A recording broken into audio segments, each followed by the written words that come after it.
The streets of Jerusalem were alive with the sounds of Passover preparation. Merchants shouted to sell their wares, families gathered for the feast, and the air buzzed with anticipation. Amidst the hustle, there was an undercurrent of unease. The whispers about Jesus of Nazareth had reached every corner of the city.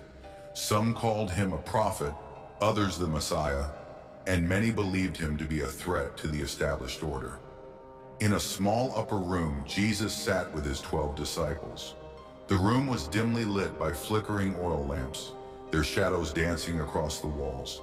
The table was set with unleavened bread and wine, the traditional Passover meal. But this night was different. Jesus' face was calm but grave. "I have eagerly desired to eat this Passover with you before I suffer," he said, breaking the silence. His words fell heavy in the room, the disciples exchanging uncertain glances. He took the bread, gave thanks, broke it, and handed it to them. "Take and eat. This is my body given for you. Do this in remembrance of me." Then he took the cup of wine, saying, "This is my blood of the covenant, poured out for many for the forgiveness of sins." The disciples ate and drank, but confusion clouded their minds. What did he mean by his body and blood? Why did he speak of suffering? After the meal, Jesus knelt before each disciple, washing their feet. Peter protested, "Lord, are you going to wash my feet?" Jesus looked up, his eyes full of love. "Unless I wash you, you have no part with me." Peter relented, and Jesus continued, teaching them about humility and service. But the mood grew heavier as he revealed, "One of you will betray me." Shock rippled through the group. "Surely not I, Lord," they asked one by one. Jesus looked at Judas Iscariot. "What you are about to do quickly." Judas rose and left the room, his heart pounding. Later that night, Jesus and the disciples walked to the Garden of Gethsemane. The moonlight bathed the olive trees in silver as Jesus withdrew to pray. Falling to his knees, he cried out, "Father, if it is possible, let this cup pass from me, yet not as I will, but as you will." His anguish was profound, his sweat like drops of blood. He returned to find his disciples asleep. "Could you not keep watch with me for 1 hour?" he asked, disappointment in his voice. Suddenly, the quiet night was shattered by the clamor of approaching soldiers. Judas led them, his face shadowed by the torchlight. He stepped forward and kissed Jesus on the cheek. "Judas, are you betraying the Son of Man with a kiss?" Jesus asked, his voice steady. The soldiers seized him. Peter drew his sword, striking the servant of the high priest, but Jesus stopped him. "Put your sword back in its place," he said. "Shall I not drink the cup the Father has given me?" Bound and surrounded by guards, Jesus was led away. The disciples scattered, fear gripping their hearts. Jesus was taken to the high priest Caiaphas, where the Sanhedrin gathered in the dead of night.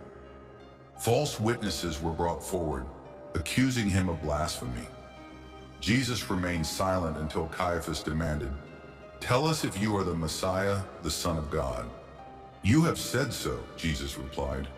"But I say to all of you, from now on you will see the Son of Man sitting at the right hand of the Mighty One and coming on the clouds of heaven." Caiaphas tore his robes in outrage. "He has spoken blasphemy. Why do we need any more witnesses?" The crowd shouted, "He is worthy of death." They spat on him, struck him, and mocked him, blindfolding him and saying, "Prophesy to us, Messiah. Who hit you?" At dawn, Jesus was brought before Pontius Pilate, the Roman governor. Pilate questioned him, "Are you the king of the Jews?" "You have said so," Jesus answered. Pilate was perplexed. He found no fault in Jesus, but faced mounting pressure from the chief priests and the crowd. They demanded his crucifixion, shouting, "Crucify him!" Pilate offered to release a prisoner, as was customary during Passover. The choice was between Jesus and Barabbas, a notorious criminal. The crowd chose Barabbas. "What shall I do then with Jesus, who is called the Messiah?" Pilate asked.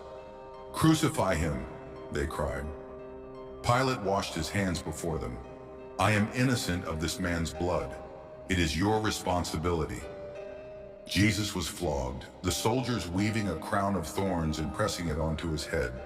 They mocked him, draping a purple robe over his shoulders and jeering, "Hail, King of the Jews!" Weakened and bleeding, Jesus was forced to carry his cross to Golgotha. The streets were lined with onlookers, some weeping, others hurling insults.